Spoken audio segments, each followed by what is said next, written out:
Eh, Bienvenidas, bienvenidos. Mi nombre es Eusebio Rubio Aureoles. Soy profesor de la Universidad Nacional Autónoma de México, de la Universidad La Salle y director general de la Asociación Mexicana para la Salud Sexual. Tenemos algunos años de dedicarnos a la salud sexual como campo profesional. Muchas gracias al comité organizador. Me han invitado a compartir con ustedes la temática del manejo farmacológico de las disfunciones sexuales. Vamos a tratar de hacer una revisión panorámica, vamos a compartir con ustedes algo de la experiencia clínica, algo de la experiencia de investigación que tuvimos y hemos tenido al respecto, y espero que esto dé suficiente panorama para familiarizarse. Los que no están, es prácticamente imposible que no se esté familiarizado con la terapia, con el manejo farmacológico de las disfunciones sexuales por el grado de publicidad y la frecuencia con la cual, inclusive sin ningún medicamento, estas cosas las usan ya las personas, pero hay importante puntualizar algunas cosas. Me gustaría iniciar con la definición de disfunciones sexuales que apareció en la revisión de la Clasificación Internacional de Enfermedades. Es un poco distinta la concepción de las disfunciones sexuales en esta clasificación de la del DSM, que es bastante más conocida en el mundo de salud mental, pero que yo creo que es muy relevante. Esta clasificación, de hecho, tiene un nuevo capítulo que se llama Condiciones relacionadas a la salud sexual, dentro de las cuales están las disfunciones sexuales. Se identifican como síndromes que comprenden diversas formas en que las personas adultas tienen problema para tener encuentros sexuales, tienen la cualidad de ser muy complejas en sus interacciones, es decir, para que se presente una disfuncionalidad sexual, para que falle la respuesta sexual, pues ocurren desde procesos psicológicos, interpersonales, culturales y desde luego fisiológicos también. Y para que sea considerada, pues es importante que sea persistente, que haya ocurrido con pues una frecuencia que, aunque puede ser que a veces no se funcione bien, pero que esta cosa esté repitiéndose y que esté frecuente, y además que esté asociado a un malestar clínicamente significativo. La relevancia son estas dos cosas que subrayo aquí. El primer resaltamiento es esta condición de síndrome, porque si uno no recuerda que todas estas condiciones clínicas que se han identificado como disfunciones sexuales no son enfermedades que tienen un tratamiento, sino son síndromes que tienen muchas causas y que se pueden tratar algunas de esas causas y se pueden algunas de ellas tratar farmacológicamente y otras, en la mayoría de los casos, se puede, digamos, aminorar la sintomatología con los tratamientos farmacológicos. Bueno, la complejidad de las interacciones es otra de las razones. Esto que comento es muy relevante porque se tiene la idea, inclusive se ha promovido, de que, por ejemplo, la famosa disfunción eréctil tiene claramente un tratamiento que se llama sildenafil. Ahora está muy disponible para las personas en las farmacias en los países donde no tenemos la regulación que debería de existir con los fármacos. Y entonces lo frecuente es que se haga esta equivalencia. Tienes disfunción eréctil, pues entonces te damos estos inhibidores de la fosfodiesterasa 5, como si eso fuera un tratamiento. Y esa quizá es una idea que vamos a repetir varias veces durante la exposición. Propiamente no es un tratamiento, porque las causas, salvo raras excepciones, que la causa es ansiedad y la pastilla realmente ayuda a que se resuelva esa ansiedad disparada, pero eso ocurre en la minoría de los casos. La mayoría de los casos en realidad estamos ante circunstancias complejas, ante dificultades de tipo fisiológico, de tipo de un origen biogénico, y que la medicina, los fármacos, nos ayudan a minorar el efecto. Y eso mismo sucede con prácticamente todas los fármacos que han sido aprobados para uso en disfunciones sexuales. Y pues aunque se están buscando intervenciones que puedan tener un efecto más curativo, todavía no estamos en ese punto. Muy bien, otra cosa que es muy relevante para aproximarse a este tema es el modelo de la respuesta sexual. ¿Qué modelos nos ayudan a entender Y este modelo que está en la diapositiva, que es un modelo que se conoce como el modelo dual, de un psiquiatra que se llama John Bancroft, todavía vive, ya está muy grande, pero ha sido muy, muy útil para entender. Básicamente lo que dice el modelo, hay mecanismos de excitación y mecanismos de inhibición, los dos activos, y depende de cómo se balancee el uno o el otro, pues hay ausencia de respuestas sexuales, cuando estamos, por ejemplo, atendiendo una conferencia, yo espero, o hay un predominio de la excitación cuando se tiene un encuentro sexual, o hay circunstancias en las cuales los mecanismos inhibitorios son los que triunfan y entonces hay disfunciones sexuales, o bien hay mecanismos inhibidores que no están funcionando bien y entonces hay conductas de riesgo, conductas, la cuestión que ahora se clasificó en ICD-11 como un trastorno de impulsos que se llama conducta sexual compulsiva. Una representación también un poquito más amable, digamos, del mismo modelo, la propuso Michael Perelman, que está representado, le llaman el modelo del punto de inflexión. Básicamente presenta como si fuera una balanza y entonces hay mecanismos que activan y mecanismos que inhiben. Y depende del balance, pues entonces, ¿qué es lo que se va a encontrar? Y esto ha sido muy útil para traducir los conocimientos de neurofisiología, de neurobioquímica y de la fisiología genital, y que son, digamos, el fundamento de la intervención farmacológica. Aquí están algunas de las cosas muy, muy conocidas, actuante en la excitación, la dopamina y la norepinefrina, y en el caso de la inhibición, la muy conocida serotonina, que tiene un número de efectos. Pero vamos a sistematizarlo un poquitito más en las siguientes diapositivas. Este esquema que propuso otra psiquiatra que se llama Anita Clayton, está construido en base a otro modelo de respuesta sexual, no de inhibición, sino es el modelo de las 3 fases de deseo, excitación y orgasmo. Y están señalados aquí algunos de los neurotransmisores y hormonas y sustancias que son relevantes. La norepinefrina puede incrementar la excitación sexual, promueve el orgasmo, es de hecho el orgasmo masculino se arranca, y probablemente el femenino también, en algunas de sus dimensiones.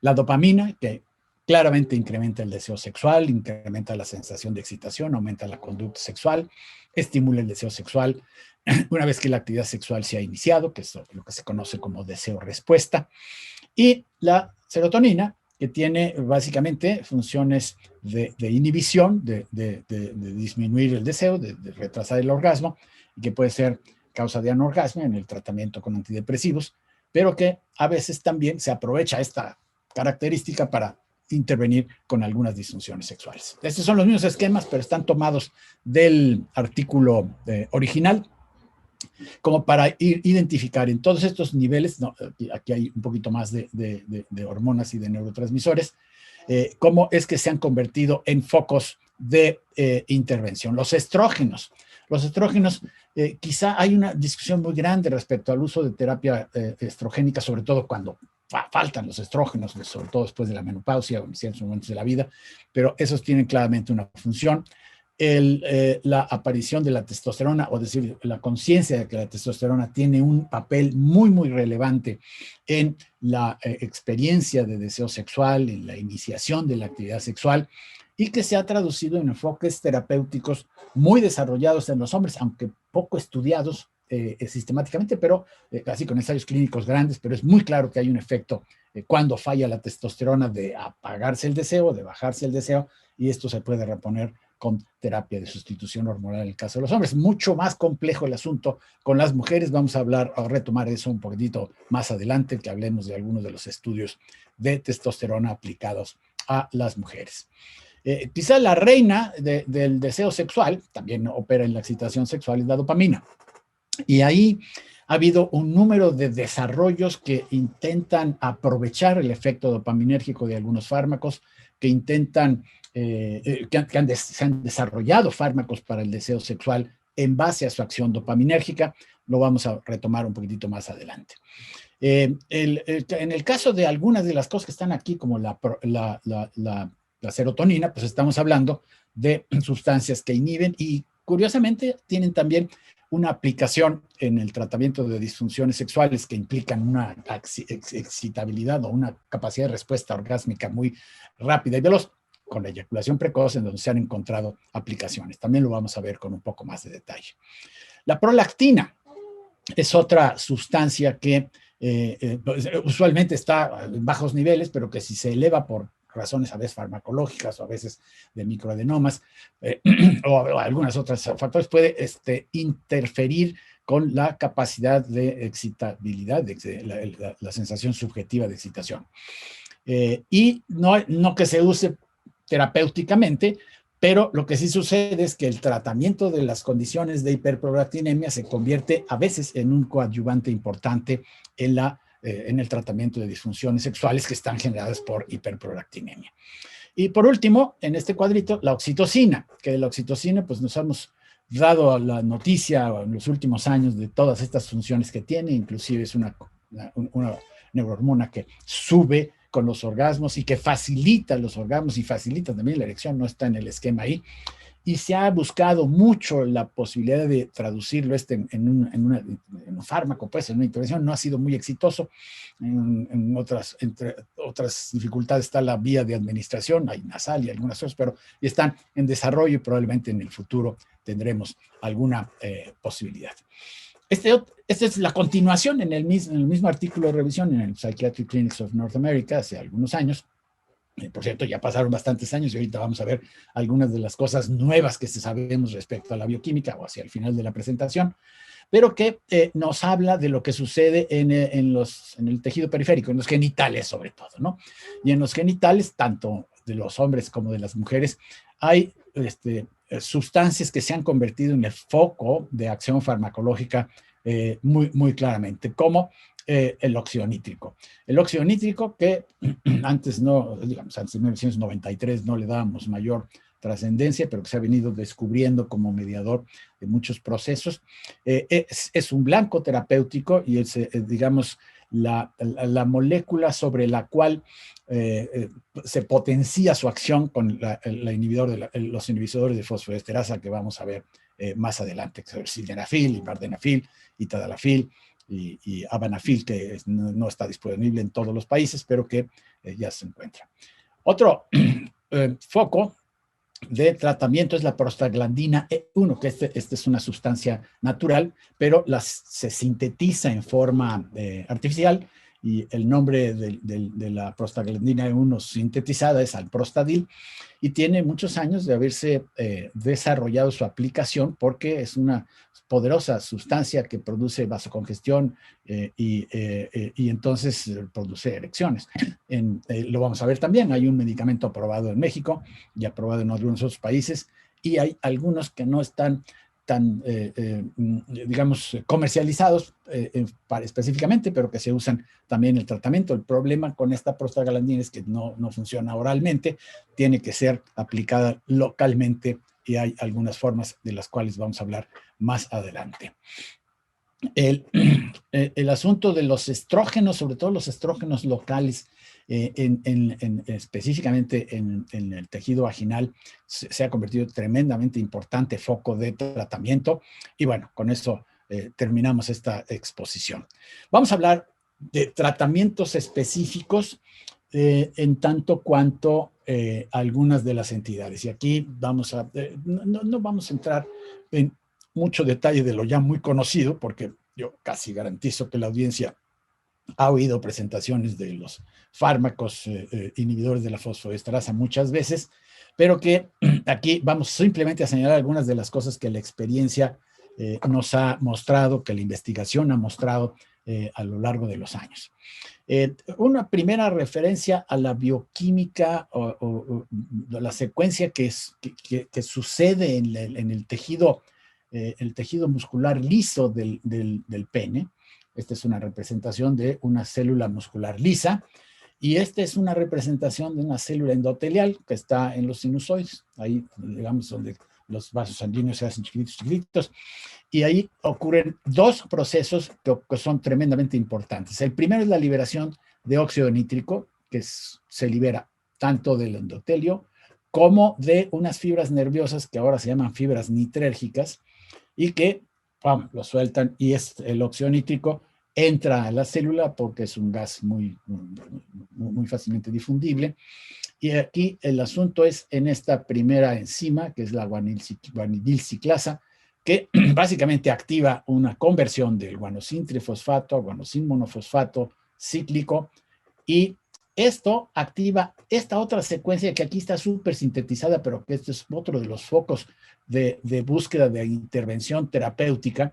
Es una secuencia aquí está la proteína quinasa G, perdón, pero también hay uroquinasas y algunas otras sustancias que se activan para finalmente desencadenar un mecanismo de disminución de calcio intracelular que produce un estado de relajación del músculo liso. Es interesante, pues muy posible que sea un hecho ya conocido, que la relajación es la que facilita la erección, es decir, el proceso de expansión de todos los tejidos, porque las células cuando están contraídas están apretando y cuando están relajadas están sueltas, produce precisamente la erección peniana. Ahora, ¿por qué la referencia a todo este mecanismo celular?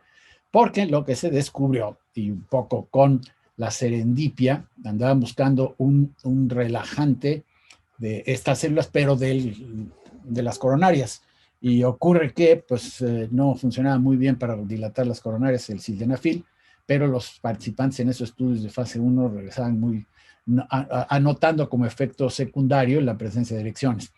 Y lo que sucede es que las fosfodiesterasas que tienen, esta es una enzima que tiene la acción de hidrolizar el GMP cíclico para convertirlo en GMP ya sin la característica de ciclicidad. Y la circunstancia es que este es activo y este no. Y la enzima esta lo que hace es convertirlo. Entonces, a la hora que se descubrió que si se inhibe esta enzima, entonces se potencia la acción de óxido nítrico, y esto es una cosa que es básicamente relevante.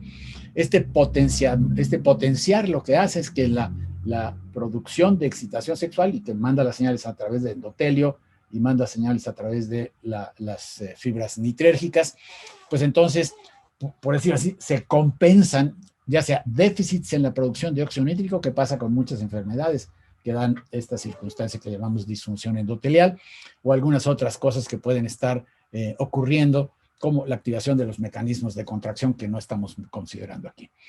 Esta inhibición entonces potencia y hace que las erecciones se faciliten, y esto es lo que de alguna manera está detrás del uso de los fármacos, que hay todos esos que están ahí fotografiados. Sildenafil, tabletas de 50 a 100 miligramos, los tenemos ya en muchas presentaciones, están las marcas de marcas originales, pero hoy en día ya tenemos muchas alternativas de genéricas o de otras marcas. Aquí inclusive hay una otra marca de sildenafil allá abajo anotada en esta parte, en una formulación que ni siquiera estoy seguro si persiste o no persiste. Vardenafil, que es la producida por Bayer, y que tiene una estructura química no igual, muy similar, pero que tiene algunas características moleculares que lo hacen distinta, aunque a la hora de la clínica estas diferencias son realmente pequeñas o de plano inexistentes. Me refiero a la efectividad y a la velocidad con la que actúa. Diferente es la molécula de tadalafil, es diferente en varios sentidos, pero la diferencia más grande es el tiempo que permanece en circulación el fármaco, que lo hace que como no se limpia tan fácil, tan rápido del cuerpo, el tiempo en que se limpian, por decirlo así, se va a la mitad la concentración sanguínea de estos dos, son alrededor de 4 o 6 horas, lo cual da una eficacia o un efecto, quiero decir, la prolongación del efecto, más o menos unas 8 horas, 6 horas, a veces un poquito más, dependiendo de las personas, en este caso de estos dos. Y no, tiene la particularidad de tener prolongado el efecto, más o menos, pues lo anuncian como de 36 horas, la experiencia dice, pues sí, en algunas personas sí, algunas veces hasta más, pero cuando menos, ciertamente 17 horas es el tiempo en que se baja a la concentración. Y por eso le llaman a la píldora del fin de semana, porque se lo toma uno el viernes y para el sábado está todavía operando, y el domingo todavía hay un poquitito de efecto de facilitación de la erección. Eso yo creo que queda claro a estas alturas. No es que produzca erecciones todo ese tiempo, sino que facilita las erecciones durante todo este rango. Con esta característica de que es un fármaco que se tarda en eliminar, se pensó en una formulación diaria de mucho menos dosis de 5 miligramos, que con este efecto acumulativo se tarda más o menos unos 3-4 días en llegar a 8, 9 miligramos, el equivalente, digamos, a la concentración sanguínea. Y una de las precauciones que hay que tener cuando se decide recomendar es que hay que esperar esos 3-4 días, porque si no se tiene la concentración máxima que se pudiera necesitar. Algunas personas con el efecto placebo tienen más que suficiente y entonces pues da lo mismo con la instrucción. Y ahorita hablo de regreso de este asunto del efecto placebo. El lodenafil, esta es una molécula brasileña que estuvo un tiempo aquí en México. No estoy seguro si sigue siendo comercializada, es un desarrollo brasileño. Y otro desarrollo americano que, bueno, el sildenafil en gel que estaba yo mencionando, que pues en realidad es nada más la forma de administrar, y el avanafil, que es una sustancia, esto es también otro inhibidor desarrollado por otro laboratorio estadounidense. Sé que en México no lo tenemos, no sé en el resto de Latinoamérica, me parece que en España también lo tienen, son alternativas. Este tiene, digamos, como una de sus ventajas es un poco más rápido en la acción, pero de ahí en fuera no hay gran diferencia. Bien, entonces decidí hacer una cosa muy reflexiva, muy producto de la experiencia clínica respecto de las cosas importantes que hay que tomar en cuenta para usarlo en la práctica. Cuando menos en mi caso, lo raro es encontrar un paciente que no haya probado alguno de estos simplemente yendo a la farmacia y preguntando. Y bueno, algunos ya ni consultan, lo cual es verdaderamente un problema. Ahora regreso a este asunto, pero otros pues simplemente dicen, no me sirvió. Entonces, lo primero que hay que tener en cuenta para prescribir es el tiempo de absorción. ¿Cuánto tiempo se tarda en absorber cada uno de estos fármacos? Esto no lo dije acá, pero estos dos se tardan más o menos 1 hora en llegar a la concentración máxima. Pero tadalafil se tarda como 2 horas en la concentración máxima. Entonces, la recomendación con tadalafil siempre es que se esperen más tiempo o de plano esperar los días hasta que tengan 3-4 días, después ya no importa. Pero si se hace toma a demanda, como, tampoco lo mencioné, como se usan todos estos, son a demanda, se toma la pastilla y después de un tiempito es que tiene los efectos. Entonces decía, el tiempo de absorción. Y esto parece mentira, pero de verdad es importante aclararlo con los pacientes, porque muchas veces lo que sucede es que van a la farmacia, se toman el fármaco y están esperando que tenga respuesta a ver si les sirve, y la manera de esperar pues es esperar, ¿no? Y están ahí y ven que no hay respuesta y ven que no hay dirección, o dicen no me sirve y no me sirve. Y bueno, a pesar de que los paquetes lo dicen y todo, bueno, ahora es bastante conocido que hay que combinarlo, es decir, hay que tomar el medicamento, esperar el tiempo de absorción y luego involucrarse en estímulo sexual, porque este fármaco actúa solamente después de que la estimulación sexual produce la liberación del óxido nítrico, y entonces es que se nota el efecto. Si eso no sucede, no se nota ningún efecto. Hay otra circunstancia que conviene tener en la práctica, que son las comidas con alto contenido de grasa. ¿Por qué? Porque vardenafil y sildenafil se enlentece la absorción del medicamento importantemente con fármacos. Entonces, como está enlentecida, pues la persona quiere ver si a la media hora, o como dice el paquete, a veces menos, y todavía no, y a veces parece que falla y simplemente lo que pasa es que se combinó con una cantidad de grasa que retrasó la absorción.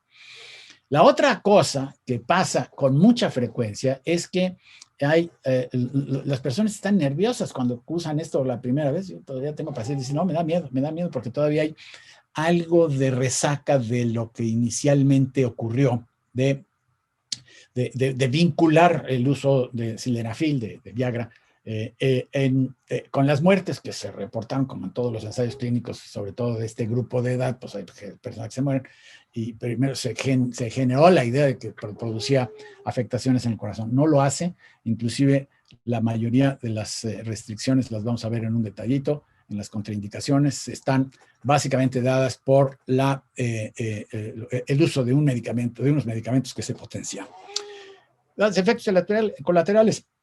dolor de cabeza, el enrojecimiento, la dispepsia, el rinitis, más o menos son igual de parejos, excepto las alteraciones de color, las alteraciones uno ve de colores, a veces algunos, no, poquitos pacientes, pero ven sobre todo con sildenafil, y el dolor en la espalda, sobre todo con tadalafil, que se observa. Muy bien. Les decía de las contraindicaciones, la contraindicación absoluta es el uso de nitratos que se usan, pues algunos cardiólogos lo usan cada vez menos, otros los siguen usando, sí, pero eso sí es un cuidado que hay que tener, porque pues se potencia el efecto, el nitrato es un donador de óxido nítrico, y como esto potencia, o más bien dicho, interfiere el metabolismo de los efectos producto del óxido nítrico, pues entonces se pueden producir hipotensiones graves. Y lo malo del asunto es que esos medicamentos lo toman personas que están con afectaciones en su funcionamiento cardíaco, y pues ahí está el problema.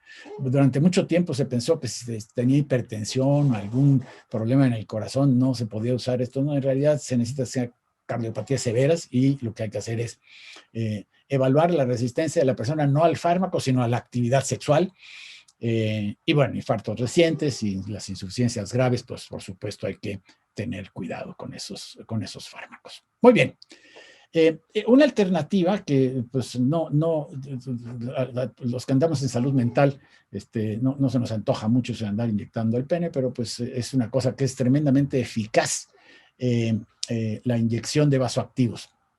Es eficaz porque produce muy buen, o sea, a muchas personas ya las pastillas no les es resultado, más o menos hay un 70% de personas que sí les funciona, pero un buen porcentaje, 20-30%, no les funcionan los fármacos, y entonces esto es una circunstancia que hay que tener en mente.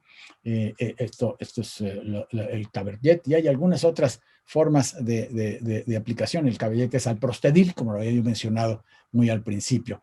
Esta es una inyección por erección y dura más o menos el efecto, pues bastante rápido, en unos minutos, y hay que procurar que la erección no dure más de 1 hora, 2 horas, porque se puede dañar el tejido con erecciones continuas. Si la erección no desaparece, hay todas unas estrategias que están ahí identificadas para perder la erección.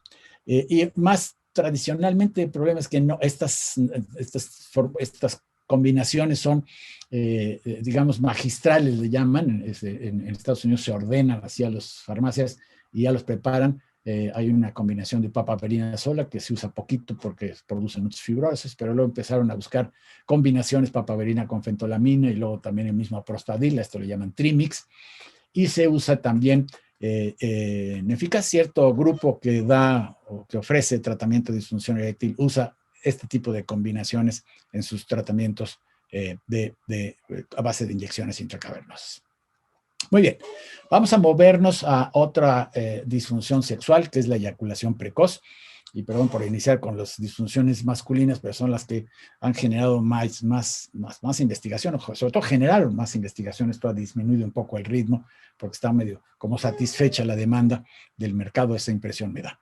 En la eyaculación precoz, hace un tiempo se pusieron a ver por qué los inhibidores de recaptura de serotonina producían dificultades orgásmicas o retraso en el orgasmo. Y esto se tradujo en investigaciones en animales y en los seres humanos, que dieron por un centro que está en el puente, este centro donde están estos núcleos de células paragigantes celulares se llaman. Es un centro que produce inhibición tónica serotoninérgica, originada aquí en este centro, y se va hasta la señal, hasta la médula lumbosacra, y de ahí manda las señales inhibitorias, y que pues esto de alguna manera explica por qué la serotonina tiene un efecto de inhibición. Y entonces pues se hicieron ya los estudios específicamente. Este es un metaanálisis que se publicó hace pues ya casi 20 años, de los diversos inhibidores de recaptura de serotonina, fluoxetina, sertralina, clopamina. No todos los nuevos no están, pero muchos de los que estaban en uso en ese tiempo, para ver cuál es el efecto en el incremento en el tiempo de latencia eyaculatoria. Esa es una medida que se utiliza mucho en los estudios de eyaculación precoz.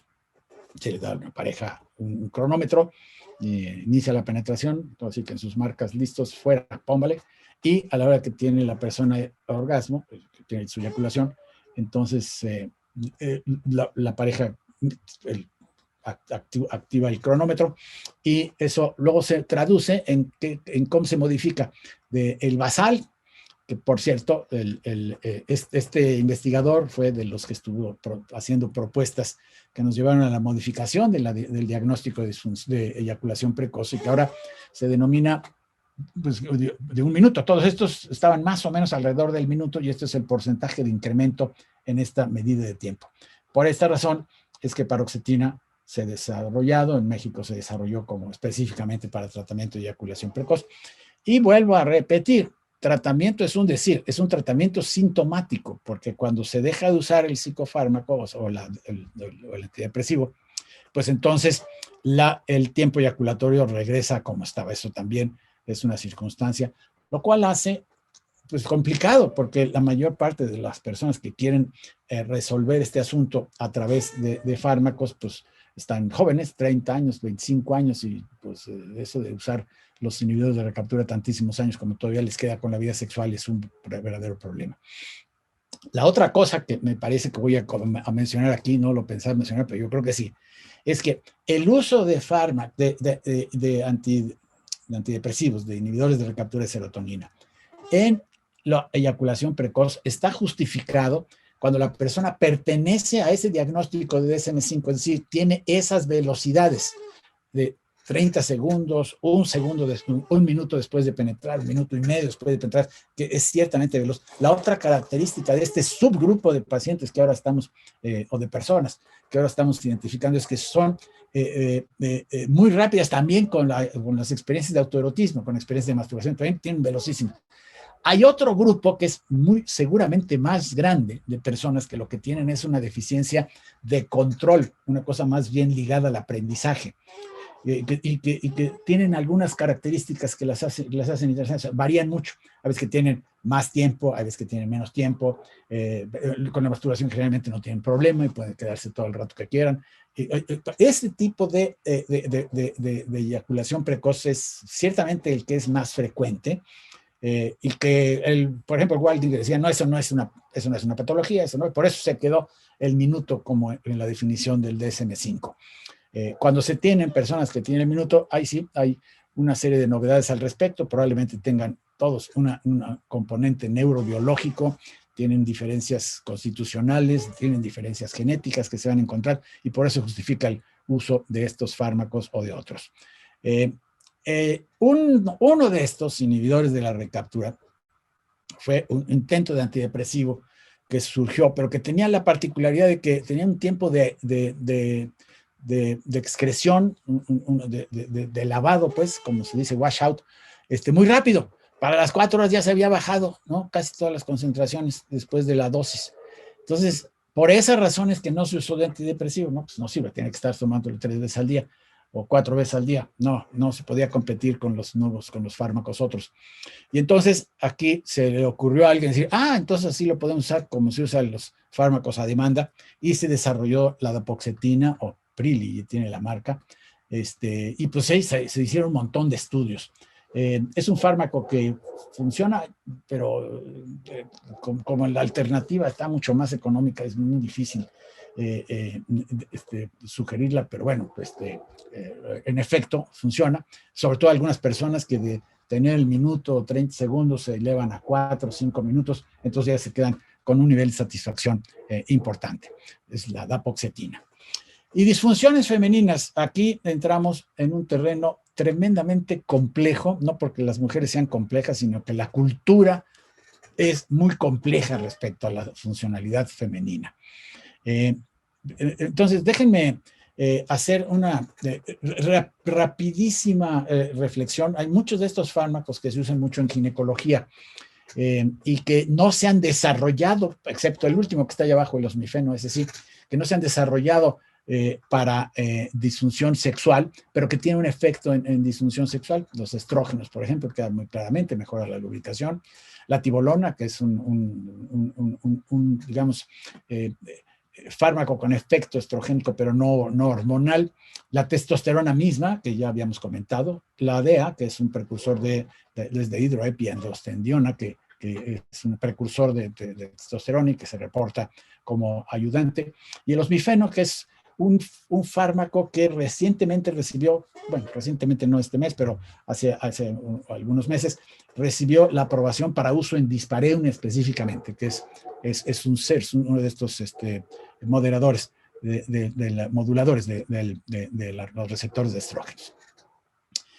Hay muchos esquemas para el tratamiento de la menopausia. La menopausia pues, implica la pérdida de la funcionalidad hormonal, de la integridad hormonal, y pues hay un montón de alternativas. Hay lo mismo también que una serie de discusiones. Habemos muchos que pensamos que la restitución hormonal debería de manejarse con mucho menos temor del que se está trabajando. Porque se generó esto hace 20 años, un temor muy importante. También más preparados estrogénicos que se usan para el síndrome de postmenopáusico, es decir, del síndrome urinario genital de la menopausia. Y luego los fármacos que se han desarrollado específicamente, bueno, aquí hubo un intento de desarrollo, no funciona muy claramente en los ensayos clínicos, pero la anécdota es que ayuda a muchas personas, entonces se reporta y se reporta. Y estos dos que sí se desarrollaron conforme a los patentes y que los dos recibieron allá aprobación, la flibanserina y la bremelanotida, está en español, ahí quedó en inglés en la diapositiva. En los dos casos son fármacos que ayudan al deseo sexual y a la excitación sexual. Este es un fármaco que se administra diario y este es un fármaco que se inyecta por evento, es decir, se da una inyeccióncita y se produce el incremento de deseo. Entonces, este es el bajo deseo sí ha sido pues, la disfunción que más se ha utilizado en las mujeres. Hubo un desarrollo con parches de testosterona a dosis para mujeres que demostró de manera muy contundente su eficacia, pero las personas que participaron en estos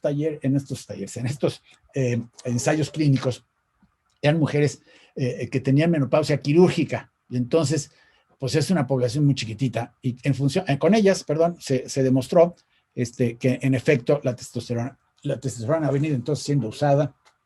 Hay preparados de testosterona muy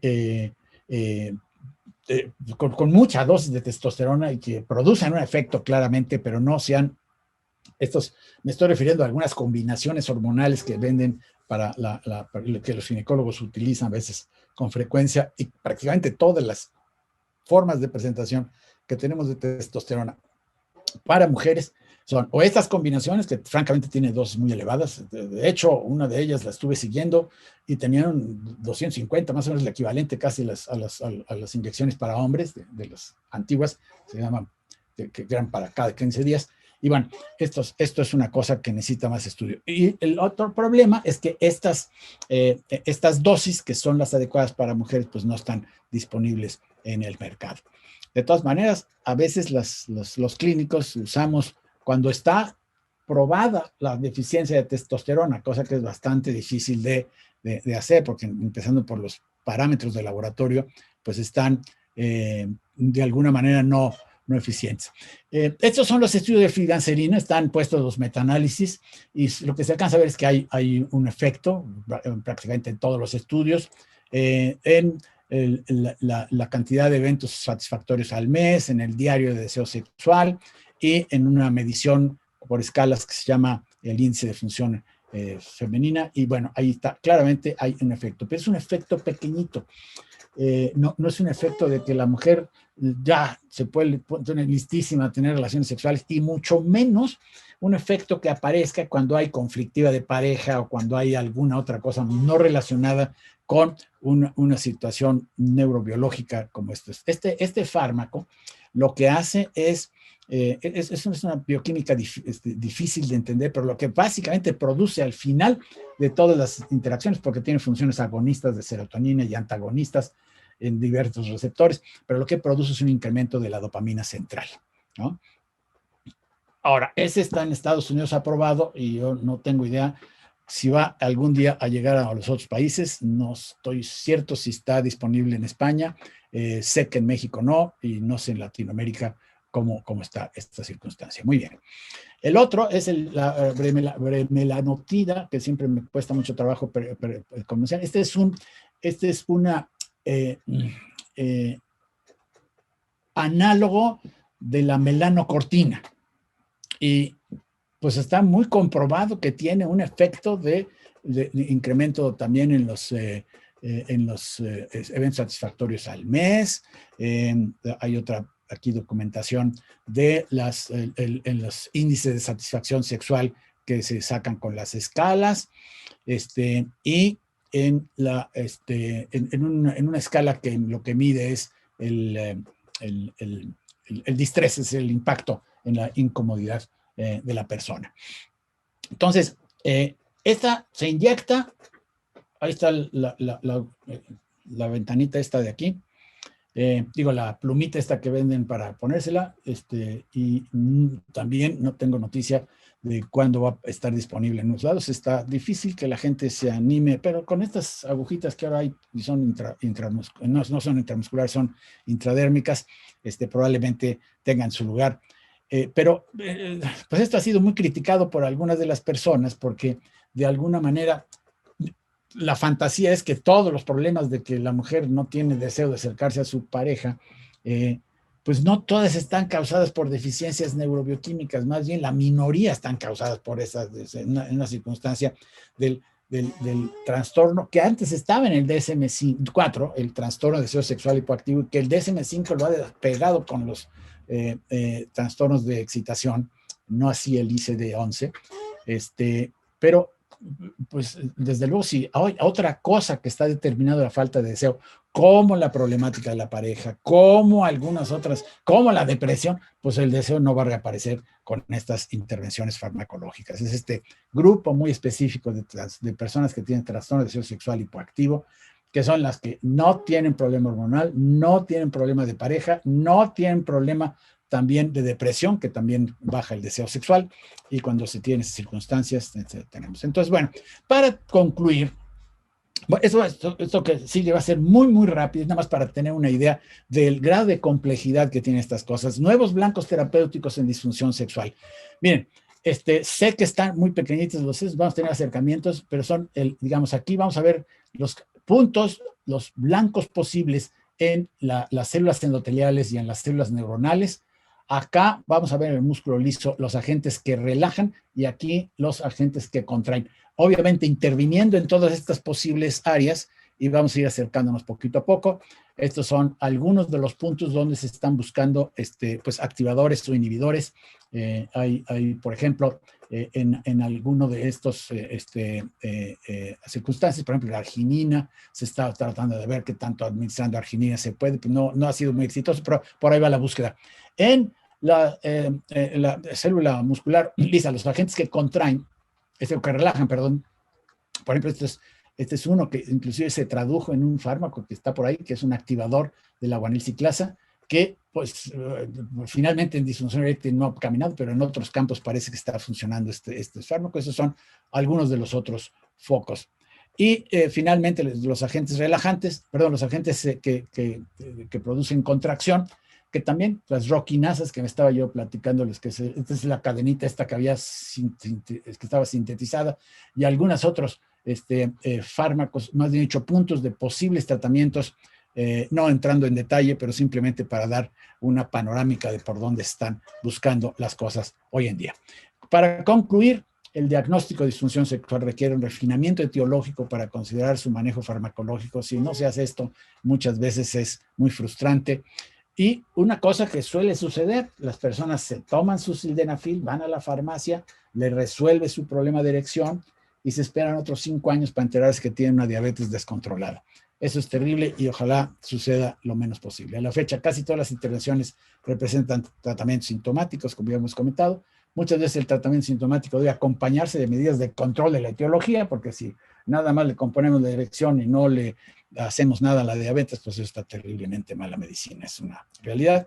La búsqueda de nuevos blancos terapéuticos posibles y de nuevas moléculas, pues está y de otras maneras. Ahorita hablamos de fármacos, pero hay algunas otras cosas que no son farmacológicas y que están de alguna manera presentes.